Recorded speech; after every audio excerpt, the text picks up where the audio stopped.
that he has to go through in order to provide for our family, any woman who does that is considered a failure in our society. She's looked down upon, and I know that from personal experience. I know the things that my wife has suffered, the things that people have said, because, you know, they say, why don't you help your husband? And she says, well, I do. No, why don't you get a job? I mean, as a minister, he doesn't make that much money. You could provide other things. You could... What?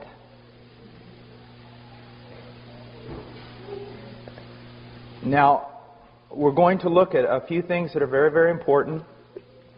First of all, if we go to Genesis,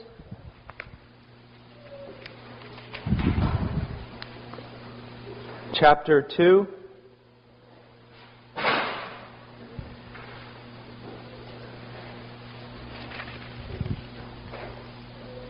Says, let's go to chapter 1, verse 27. God created man in His own image. In the image of God, He created him, male and female. He created them. So we see here that both man and woman were created in the image of God. And both of them have an equal standing before God. The roles that they play in the marriage has nothing to do with a lack of equality.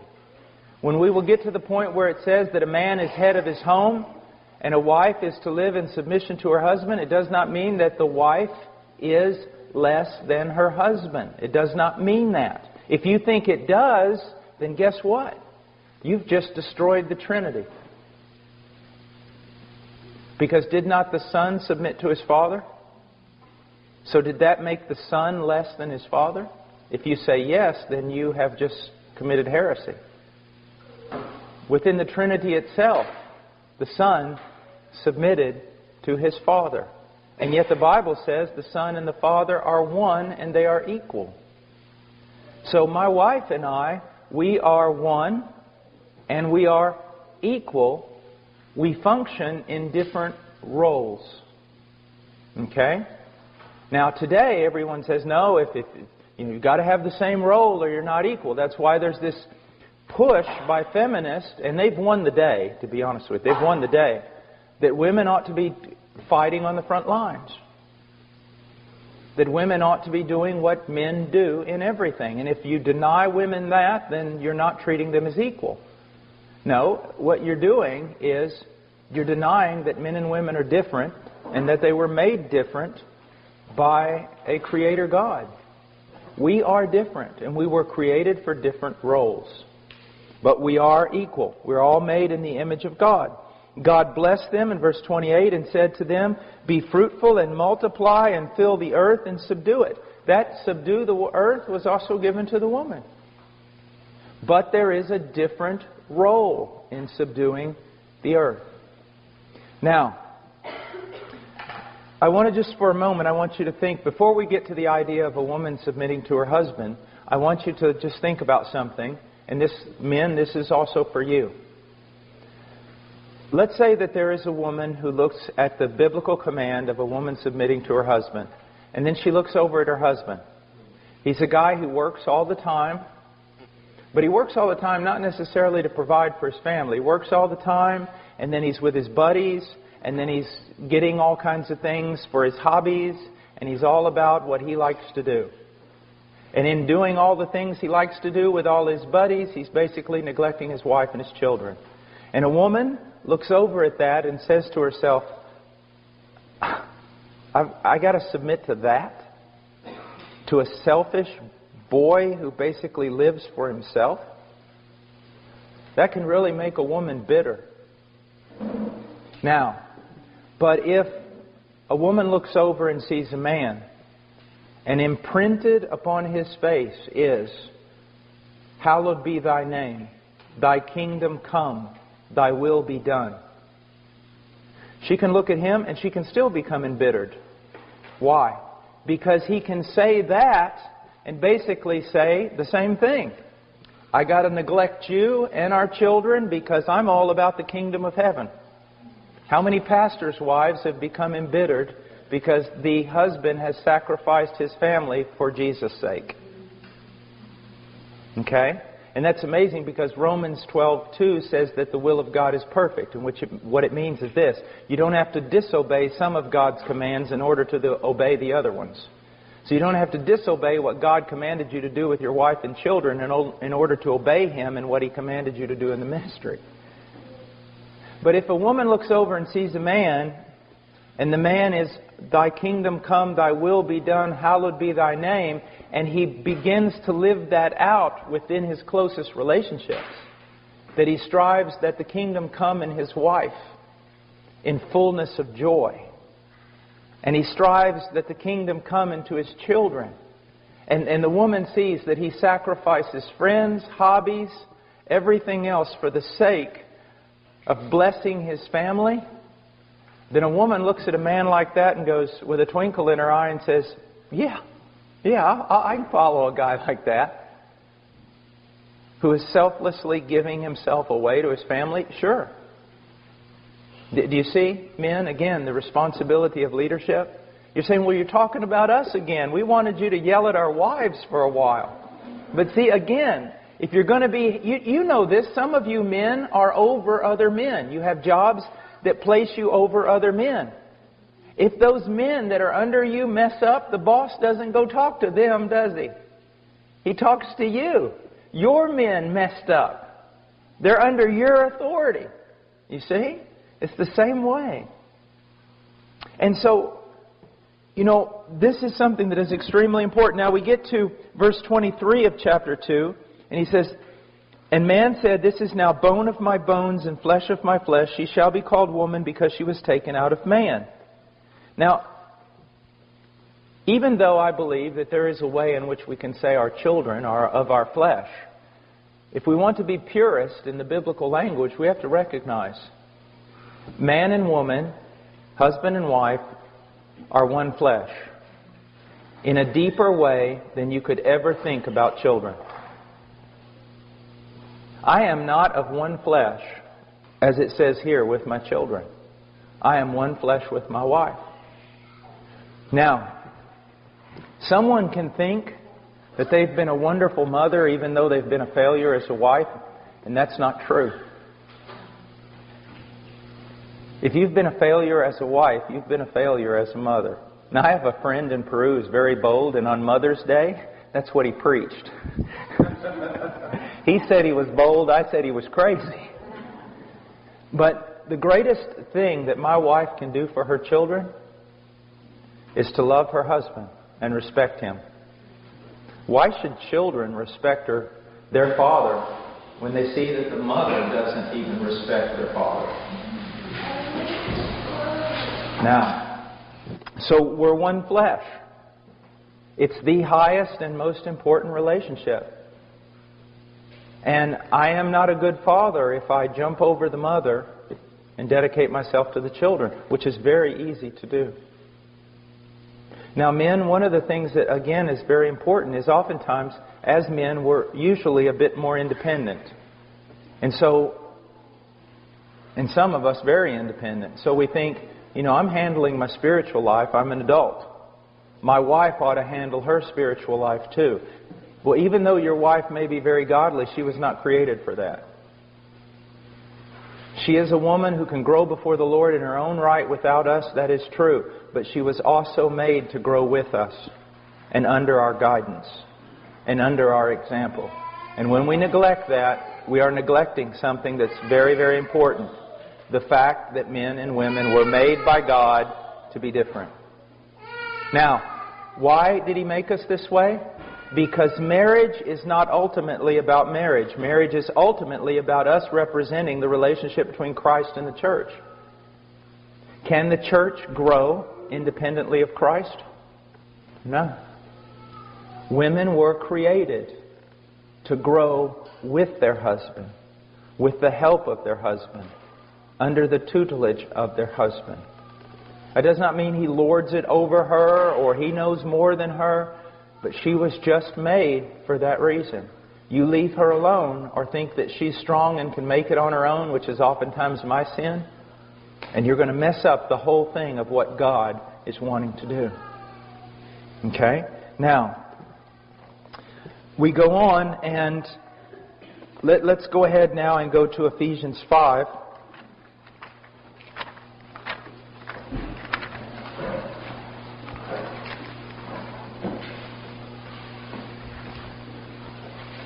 In verse 22, well, let's go to verse 21. And be subject to one another in the fear of Christ. So that's, believers are to be subject to one another in the fear of Christ. Wives, be subject to your own husbands as to the Lord. Now, a lot of people will look at this and say, oh, what he's really talking about, because of verse 21, is that there ought to be a mutual submission. And by saying that, they cancel out submission altogether. If there's mutual submission, then what do you do when there's a disagreement? And how can there be headship and leadership in mutual submission? What you need to understand is that Paul is laying out something for us that's very important. In verse 21, he's talking about believers, that there should be a sense of mutual submission. For example, if I come to you and show you with the Scriptures something that's wrong in your life, you need to submit to it. And if 3 weeks later you come to me and show me something that's wrong in my life, what should I do? Should I say, well, I'm an elder and I don't have to submit to you? Absolutely not. If you can show me in Scripture, there is mutual submission. Do you see that? Iron sharpening iron, brother sharpening brother, sister. That's very important. So in the church, there's mutual submission. Then he comes to marriage, and he says, wives, be subject to your own husbands. Then he comes to children in 6:1, and he says, children, obey your parents. And then he's going to go on, and he's going to talk about slaves, which in our terminology would be employees, submit to your employer. And so he's telling us something of the way we should function in society. That in the body we should submit to one another.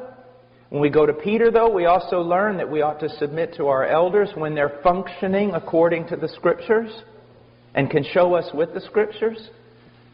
We learn from Romans 13 that we ought to submit to the government. We ought to pay taxes and things like that. Well, here we're learning that in the context of the family, wives, be subject to your own husbands as to the Lord. You do it for the sake of the Lord.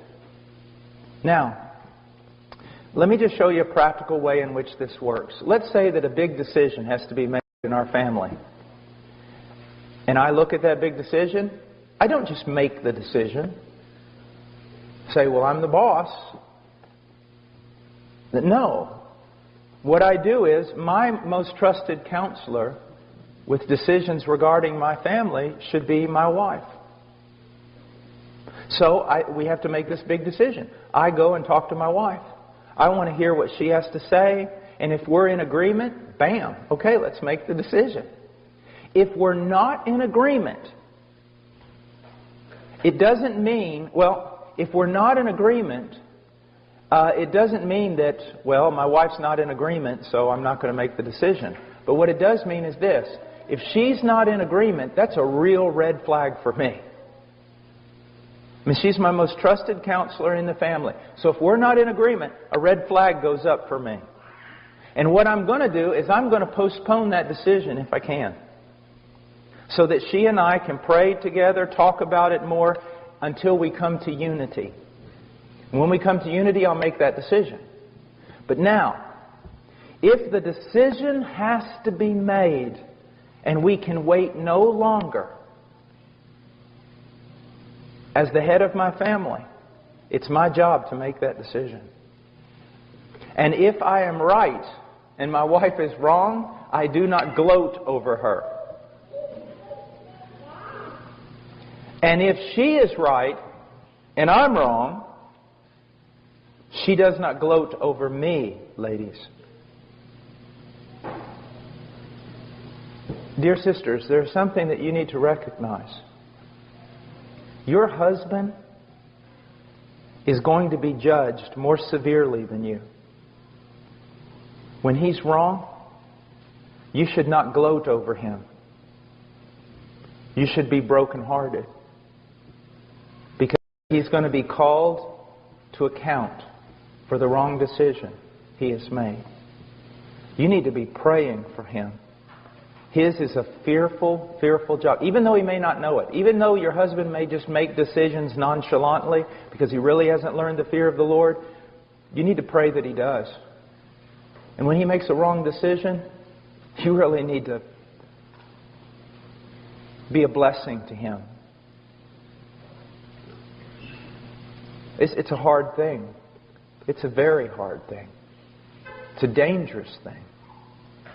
To whom much is given, much is required. Now, I want you to notice something here.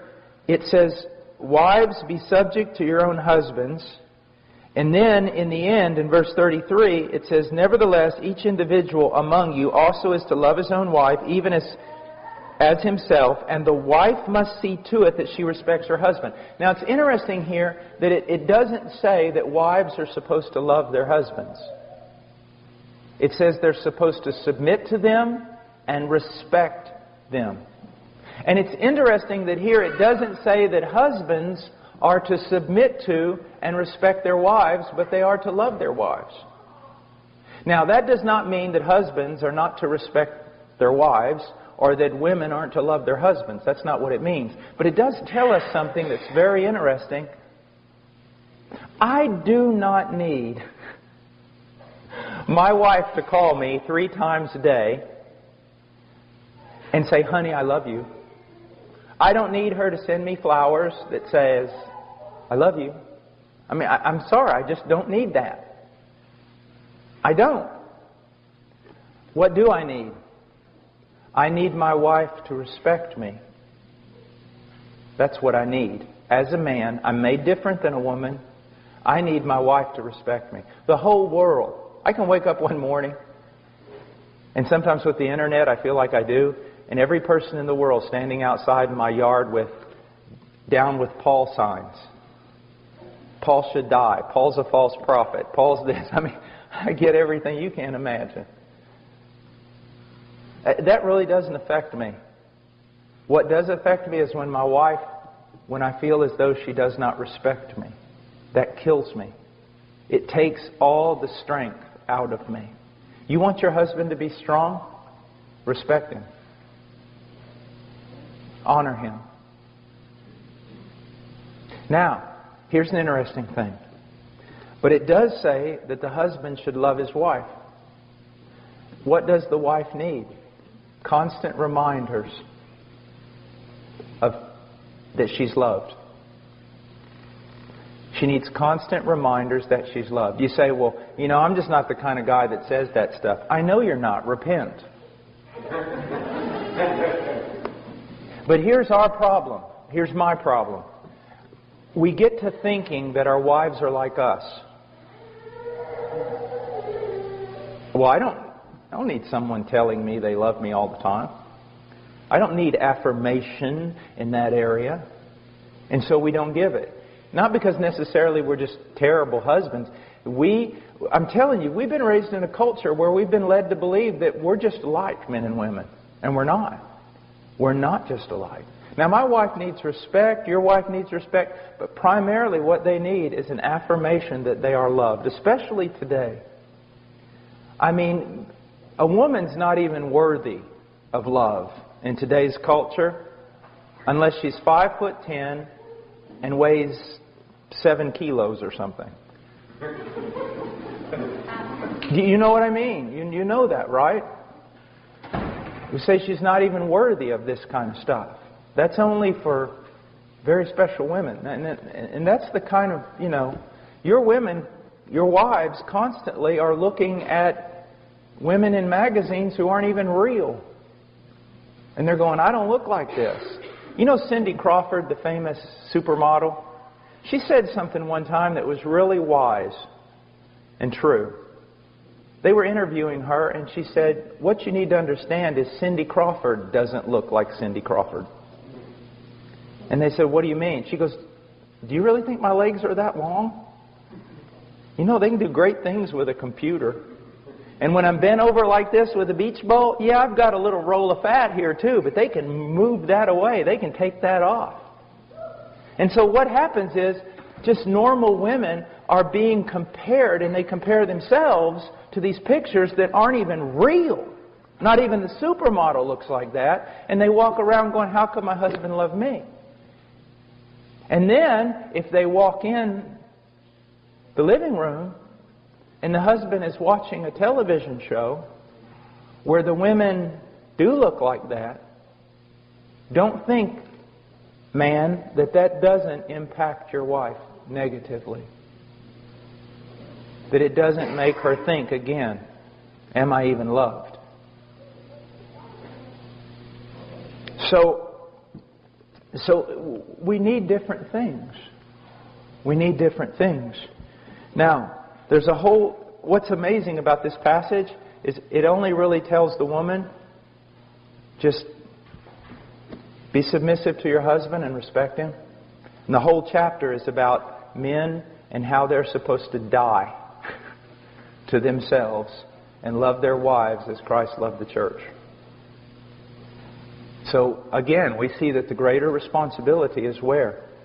It's upon the woman. Upon the man. It's upon the man. Now, I want us to look over... like I said, this is so full of truth. It's unbelievable.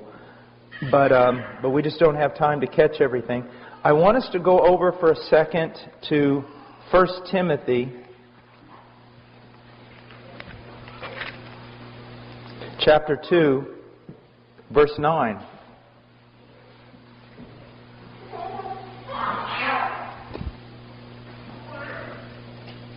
Likewise, in verse 8, Paul says, therefore I want men in every place to pray, lifting up holy hands without wrath and dissension. All right, now notice. Men are prone towards wrath. Impatience, anger, fighting, dissension, this type of thing. Then he goes on, he says, I don't want that out of you. I want you lifting up holy hands. I want you living a life of prayer. I want you to be in unity in your prayer.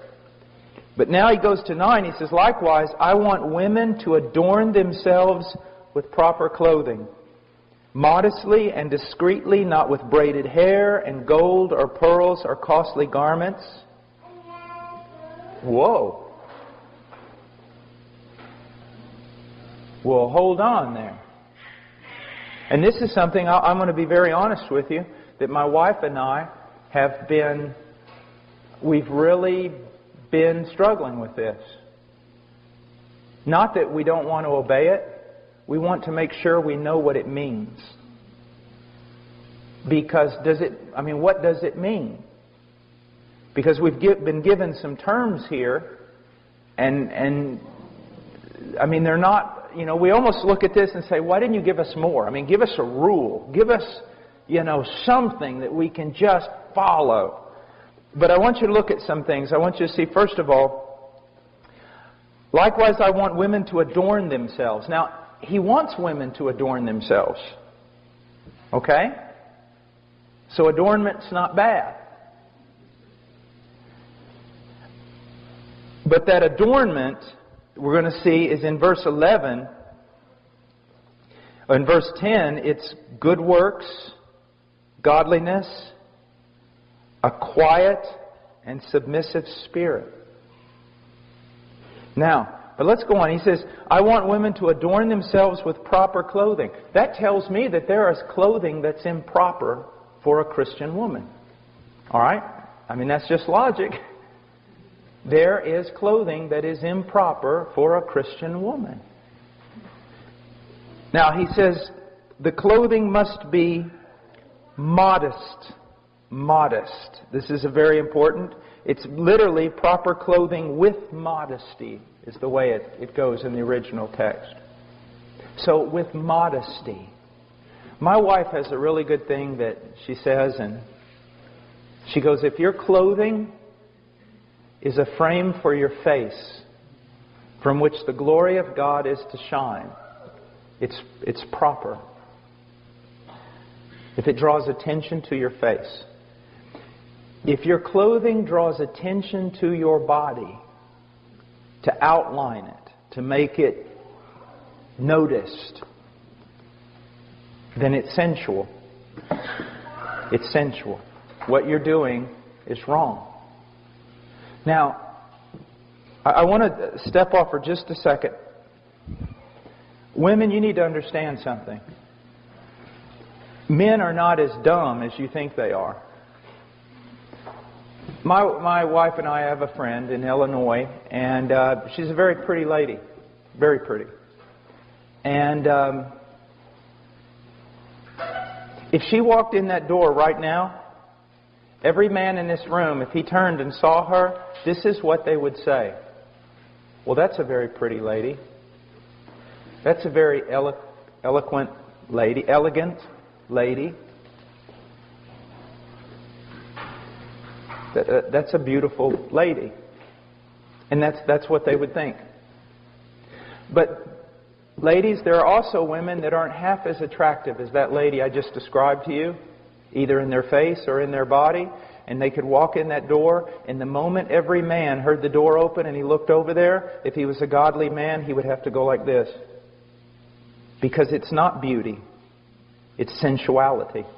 And even though you can't exactly write down the rules and put it all on paper, when you see it, you know it.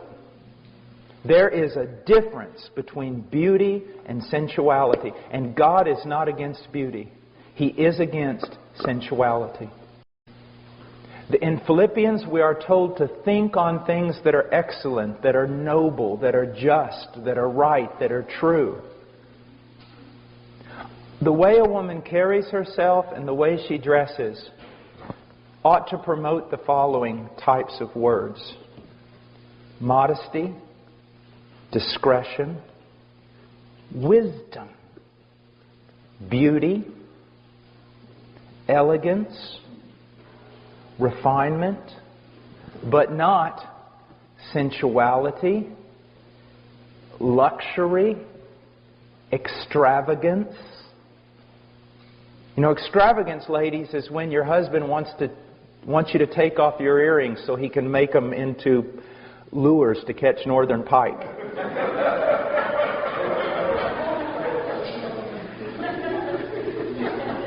Now, ladies, this is, I've been giving your husbands a lot of tasks. Let me give you one. Seek to find out what this means and go wherever the Lord shows you.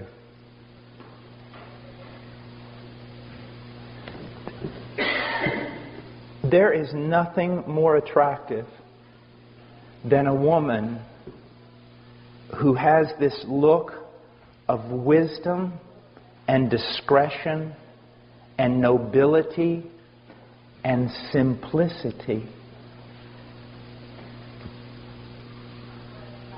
Simplicity. It's just a simple beauty about her. Now, I was teaching in Romania, I guess it was about 2 years ago, and I was at a university. I think it was Brașov, University of Brașov, I think, or something. And it was Europeans, just European techno-punk kind of stuff, All these all these college students come in there and everything. There's a whole room full of them. And there was a bunch of girls there at the bottom of the auditorium in the first rows, purple hair, nails through their nose, just stuff like that, And I looked at them, and I didn't get angry. It just really broke my heart. You just look at these little girls, and you think, oh, Lord, where is their father?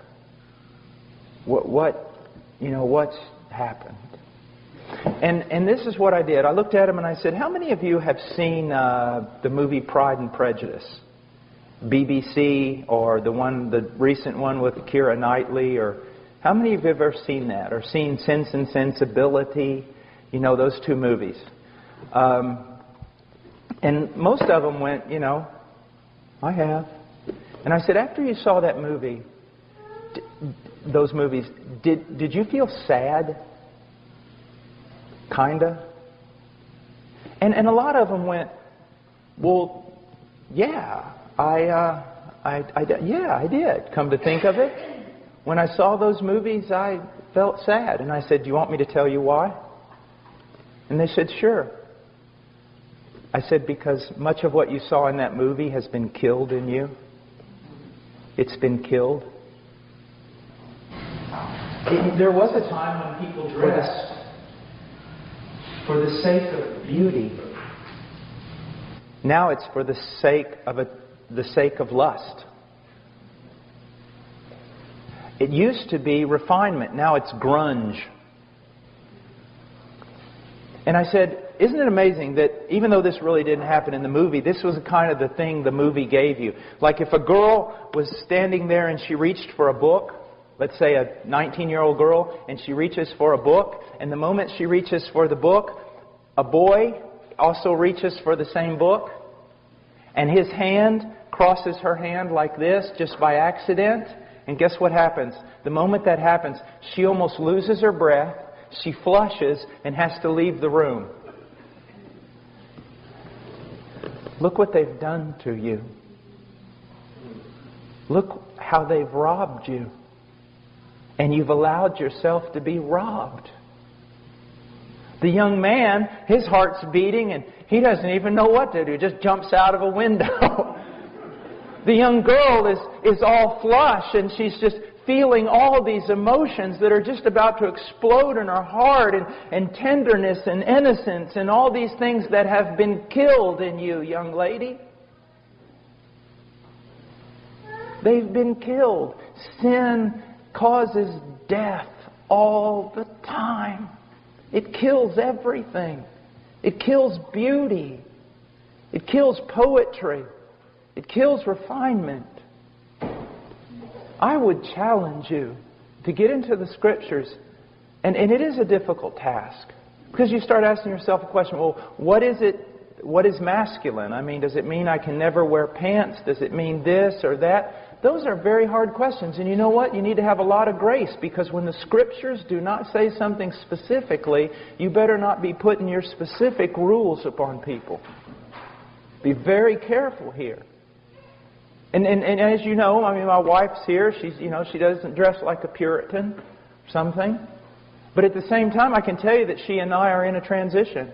Because we've honestly, you get around to trying to look at different aspects of your life. And one of the things is, what is it supposed to look like to be a feminine, beautiful woman with discretion and wisdom and nobility?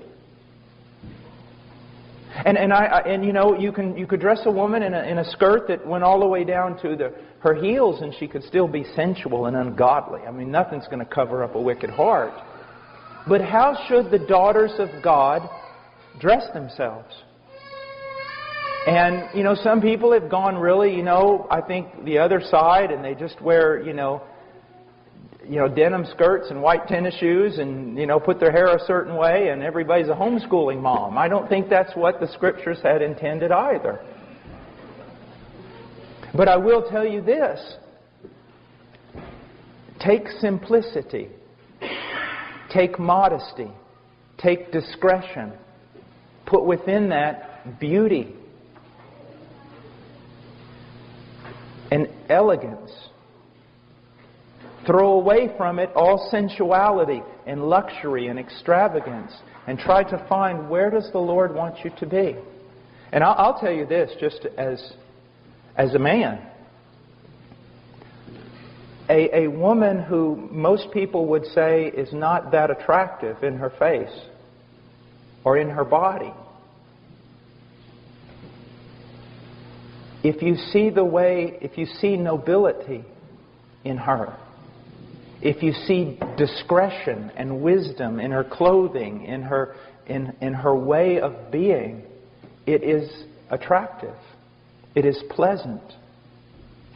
It is. It is. A noble, virtuous woman who just doesn't have it on the inside, but it affects the way she dresses, it affects the way she holds herself. And young ladies that are here, man, boys don't play with you. They don't wrestle with you. They don't come up and grab you around the neck. They don't do all these kinds of things. You are very special, very proper. Not in that wrong sort of way. There's a dignity to you. So don't allow the world to tell you how to dress because they just want to make you sensual. Don't tell people how boys, or don't let people tell you how boys are supposed to treat you. Let God tell you. And you demand that. Now, fathers, here's something else. If you treat their mother very poorly, then don't expect your daughter to rise above you in the mate she chooses. She needs to be able to look at you and then look at all these 20-year-old boys that haven't got, the brain God gave a goose. She needs to be able to look at them and go, you do what? When that boy says, I love you. You what? Love me? You can't even spell the word love. Go look at my dad. Follow him around for 2 years. He'll show you what love is all about. Do you see?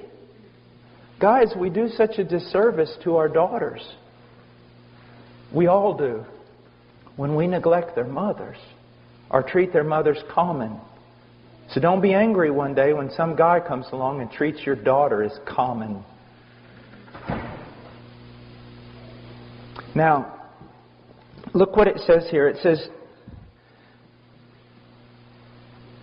not with braided hair or gold or pearls or costly garments. Now, does this mean, as some has interpreted, a woman can never braid her hair? Well, if you go into the Greek world, you will see some braiding that went on that literally, it was frightening. The woman looked like Medusa. I am not kidding. They braided hair to they would spend days braiding this hair up. And it was going all over the place. It looked like snakes coming out of her head. That's what Satan will always do to a culture. What he's talking about here is not that you can't braid your hair. It's talking about just the simplicity of it. Not extravagant. And then there's gold and pearls or costly garments. Now, what does this mean? Well, I see that the servant of Abraham gave Isaac's bride some costly bracelets. Some rings for her nose. Go figure. So that wasn't treated as an ungodly thing. I think it goes back again to extravagance. Extravagance. And costly garments? No. Women should not be preoccupied with spending a lot of money on clothing. But you know what? A wise woman, a noble woman, can take a little bit of something and make it look pretty amazing. Remember the Proverbs 31 woman? She didn't just dress her household. She herself dressed in purple. But it was a frugality. A simple, like one time when Chado and I were on our honeymoon, I wanted to really I'm going to buy her something. So we go in this clothing store and there's this dress or skirt. I don't know the difference between a dress and a skirt. What was it? Was it a skirt or a dress? Skirt. Okay. I just don't know. I just can't figure that out. Or is it a skirt? And it was really pretty, and it just kind of went down long. It was really pretty. I said, why don't we get it? She looked at the price tag. She said, it's $85. We're not buying this. I said, good. I didn't know they cost that much. But guess what? A few weeks later, she found the same skirt, different color, exact same skirt, with the price tag still on it, in a Goodwill, I think it was, for $5. And I was like, praise the Lord. I'm like, here, honey, here's $10. Don't spend it all in one place. But it's amazing what a wise woman can do with almost nothing. And it's also amazing what a woman with no wisdom cannot do with everything. It's just amazing. And so, and it comes down, people always ask me, is it a sin for women to wear makeup? And I say, brother, it's a sin if some women don't wear makeup. An old preacher said one time, it never hurts to put a little paint on an old barn.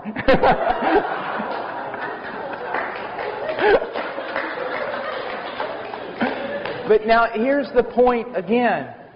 You can see when a woman uses makeup and there's discretion. And you can see another woman that looks like she just lost a paint gun war. And that's just what it comes down to. And then there needs to be a lot of grace when you make your decision. I remember one time I'd preached in Romania, and God had really moved and saved a bunch of people, and the meetings were all extended. And then the next year I came back and I brought my wife. My wife had some little earrings in and things like that. And this Romanian woman walked up and she goes, "Brother Paul, you preach power of God in your life. How could you be married to a woman like this?" And I was like, I'm stepping back because there's going to be a fight. And my wife was so wise. She got her in a headlock and pounded. No, I'm just kidding.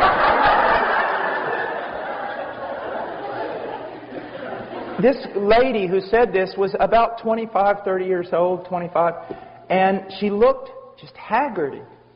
But, I mean, in her face you could see she was an attractive lady, but she was just haggardy. I mean, just morose. And my wife goes, "Do you have a picture of yourself?" The lady goes, "Yeah. Before I was converted." Charles said, "Can I see it?" Lady said, "Yeah." Charles looked at the picture, and it was a vibrant young lady, smiling, happy. Charles looked at it, and she gave her back the picture, and she said, "You know, I liked you better when you were lost." And then she came back to her and said, "Is this what Jesus does to a person? Kills their joy? Makes them mean-spirited? Okay, you don't have any makeup and you don't have any earrings on. But you look," she didn't say this, but I know she was thinking it, "you look like a zombie from the Dawn of the Dead movie." You know, the fact of the matter is, this woman was in bondage. She had decided that she should wear longer dresses, and I think that's wonderful. And she had decided that you need to be very careful. I think that's wonderful. But look what she didn't have. She didn't have the good works as is proper for women making a claim to godliness. She didn't receive instruction well, and she wasn't submissive, and she didn't have a quiet. There was just no joy. There was no fruit of the Holy Spirit. So see, you can go through your wardrobe and decide what's decent and what's not, but if inside your heart is not right, you can't cover up your sin. You can't. Now, I want us to look over at 1 Peter chapter 3.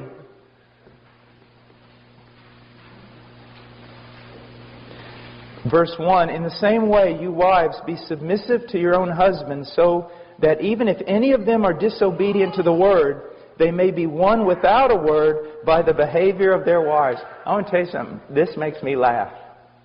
You think God isn't all wise? God, look what He says. He says, if any of them are disobedient to the word, He said, wives, they may be won without a word. How do women seek to change their husbands? With their tongue, with their words, isn't it? I've even seen women, "Husband, I'm telling you, you are going to be the leader of this home. Now get up and lead. And I'm going to tell you how." I mean, just fighting with their husbands constantly. You are not going to change your husband with your tongue. You're going to change him with your behavior. Let me give you an example. I come home from work, and it's been a bad day. And I'm thinking about only one thing. Me. All right? And I deserve it. I have suffered all day working in the mission. Things have gone bad. I've had to fight the devil, hell, and everything else.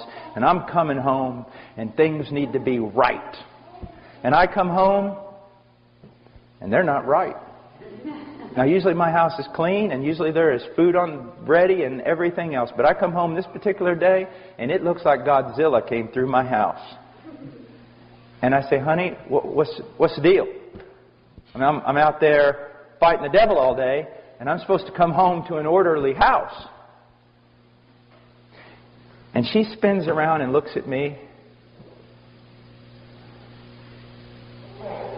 with a fire in her eyes that would make a grown man run back to his mom. And she starts, "What do you mean coming in here? You don't know what I've got to deal with. And you out there all day doing this. And yeah, you went to lunch. Yeah, and you did this. But I'm stuck here and I'm homeschooling." And the moment she does that, it's the fight is on. Now, I know none of you ever deal with anything like this. But the fight is on. And guess what? Both parties are justified in their own mind. They are totally justified. And no one is ashamed for their ignorant, foolish, ungodly actions. But now, let's replay it. And I come home and I'm still all about me. King me. And I come home, the house is messed up, and there's no food, and Rowan is crying, and all these things are going on. And I say, "Look, I'm out there all day, preaching the gospel, doing things. At least I could come home and have a little peace." I'm making this up because I never do things like this. And my wife turns around and she goes, "Paul, I am so sorry. One sister I've been on the phone almost all day trying to figure out a problem with a sister in the church, and Rowan is sick, and I've just had to let things go. And I'm sorry, just give me time and I'll get things in order." When she does that, this is what I do.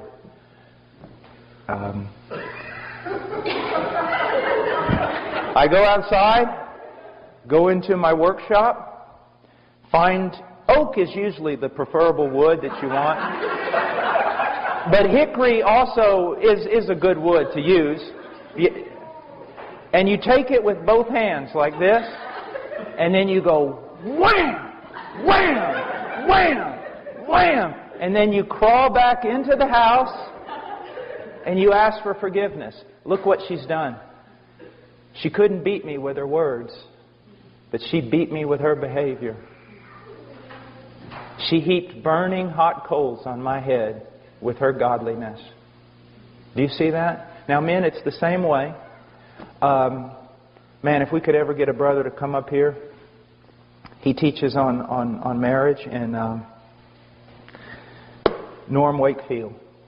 And he was teaching me one day, and he said, "Paul, when I'm preaching, and God's really moved or something's happened, and I drive home," he said, "I'm preparing myself because I know when I open that door, I am hoping my wife will realize I've just come from a tremendous week of battle and that she'll meet me at the door and just be a blessing." He said, "Paul, I know it's usually not going to happen. I know some things are going to be going on. Now you can say it's the devil, that the devil's got my whole house upset and my wife's going to open the door and she's going to be immediately telling me problems. She's going to ignore my needs and everything else." And he said, "But it's not the devil so much as it is God. And what God is doing is He's allowing the devil to work to stir up my house so that when my wife opens that door and she does not receive me with pleasantness and she doesn't appreciate the battles I've been through, God is giving me at that point an opportunity to be like Jesus. To love like Jesus." You see that? So see, it goes both ways. Now let me give you an illustration. If you go to Europe, one of the things that you always got to see are castles. I mean, they're just unbelievable. Well, there's something unusual about castles. The front door of a castle is like really big on the first floor. I mean, it's huge. I mean, 25 guys walking abreast can go through that door. It's a big door. What's amazing, you go up to the second floor and the stairway is about this big. And the door at the top is like this tall, like this big. You're like, man, if that wasn't an architectural oversight, why did they do that? Well, here's the way. Here's the reason. Let's say that there's a bunch of people in the castle, and they're in there locked up because there's an army, a gigantic army outside the castle. Well, that gigantic army, it storms that door, the first door, and 25 men leaning against that door, and they push it in, and here comes the whole army, floods into that first floor. And let's say there's only 10 people in that castle. But the army's 300 men. And they've just busted through the door. All the people in the castle, the 10 people, they run up that narrow stairway. Now here's what you need to understand. That stairwell is so narrow that it just takes one man with a lance at the top of that thing to hold off an army of 300 men. Because all 300 of them can't get up there. Only one at a time. I just described your marriage. Women, your husband is sitting in his castle. And he's just having a good old time. He's sitting in his lazy boy chair. He's watching football. Or a hunting program. And you have had enough. All right? So you storm the castle door. And what does he do? He does what every man ought to do. He runs. He runs straight up those stairs. I like what one man said one time. There's these 3 men and they're all talking about, my wife, you know, she submits to me and my wife submits to me. And this other guy goes, you guys are a bunch of wimps. When my wife talks to me, she gets down on her hands and knees. They said, really? Yeah, she gets down on her hands and knees and she looks under the bed where I'm hiding and she says, are you going to come out and fight like a man or stay there all day?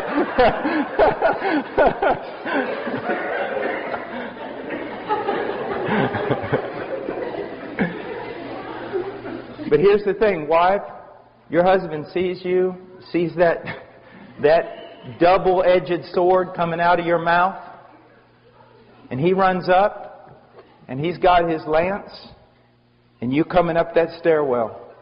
And you're coming up that stairwell fighting with him. That tongue of yours is moving like a weed eater. And the whole time you're giving him the rights. You're just telling him the way it ought to be. The whole time you're doing that, you're also praying. God, why don't you help me with this man? God, why don't you help me with this man? God, why don't you do what you need to do? Why don't you change this man? God, I can't understand. And every time you say, God, why don't you help me with this man? God's going, get out of the way. And you're like, oh, I'm not getting out of the way. And you just keep fighting. God, why don't you get up here and help? God goes, there's room for only one. Get out of the way. And you won't get out of the way. Because you'd rather just wag that big dangerous tongue of yours than you would get out of the way. I thought about writing a book. I'm still thinking about writing a book to wives on how to act in such a way so that God will kill your husband. I'm just afraid it'll be a bestseller and we'll have a lot of men dying. But you remember what God says in Romans 12, give place to the wrath of God. Get out of the way. It says, don't deal with your enemies. Don't fight fire with fire. If someone does evil to you, don't do evil back. Just get out of the way. And what God is telling a woman is this. Continue in your godliness. Continue in your quiet spirit. Seek to honor Him as much as you can. And call out to me. And I will be your help in the day of trouble. God changes people. And this works the same way with husbands, except more so. Husbands, you are called. The wife is never really called to be an example to her husband. But the man is called to be an example to his wife. You want your wife to change? Be an example. Be an example. And brothers, you know, I hate teaching this because it just points out my own errors. But I'm not teaching it because I live it perfectly. I'm teaching it because it's true and I need to hear it every day. And so do you. And ladies, it's the same thing. So do you. You need to hear this. He says, without a word, by the behavior of their wives, as they observe your chaste and respectful behavior. Again, look at this. Your adornment must not be merely external. And the word merely in Greek is not there. But he's saying your adornment must not be external, braiding the hair and wearing gold jewelry or putting on dresses. You know, this comes out of, in a sense, of Proverbs. A woman without discretion, even a most beautiful woman without discretion, is like a gold ring in a pig's snout. And young guys, listen to me. Do not... If you are led into marriage because of the sensuality of the girl, you will hate yourself in the end. You will hate yourself. But if you're led into it by her virtue, her intelligence, her godliness, you will find a mate for life. Now, he says, but let it be the hidden person of the heart with the imperishable quality of a gentle and quiet spirit, which is precious in the sight of God. Women, I've seen women, act like street brawlers. Come on, you want to fight? Is that all you got? No, that's not the way they're supposed to be.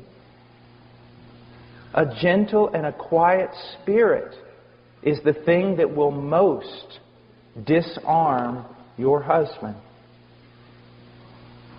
Now, again, let me say this. I'm talking in regard to just a normal marriage with its normal problems. I'm not saying that a woman who has a violent husband who's putting her life in jeopardy ought to just stay there and be a punching bag. Not at all. And the pastors and elders should not just stand there and say, you need to go back to your husband. They need to protect this woman. She's a daughter of God. They need to treat her as their own daughter. And those pastors, if there's a sister in the church being abused by her husband, they need to stand in even if it means they get punched. It's what pastors do. Or it's what they're supposed to do anyway.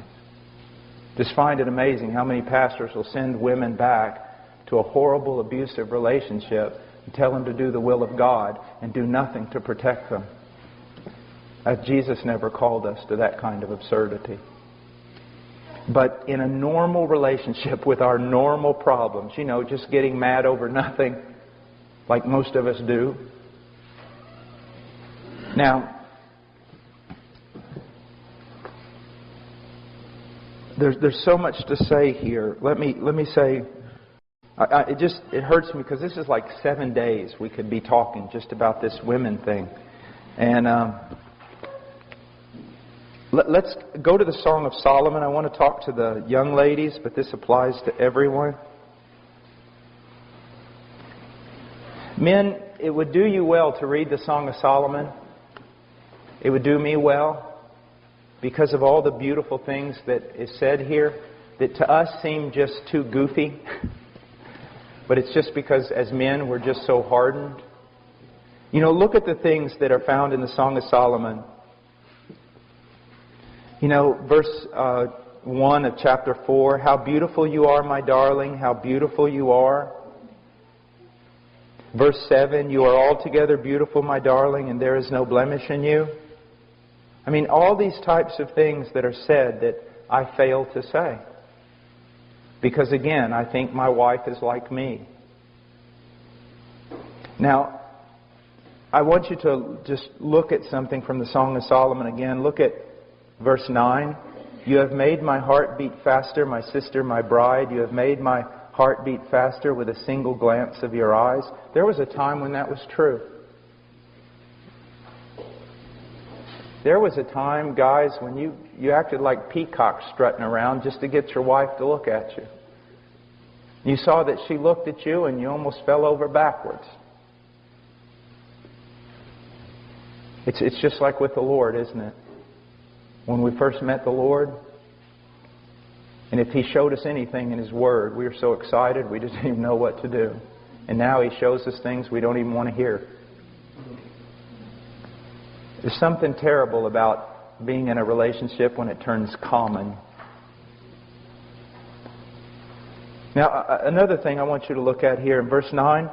He says, you have made my heart beat faster with a single glance of your eyes, with a single strand of your necklace. Now, you say, Brother Paul, what does that mean? Well, first of all, let's look at it as with Christ and the believer. He says, you're altogether beautiful, my darling. Why? Because He shed His blood for her. and cleansed her. Notice that he did not.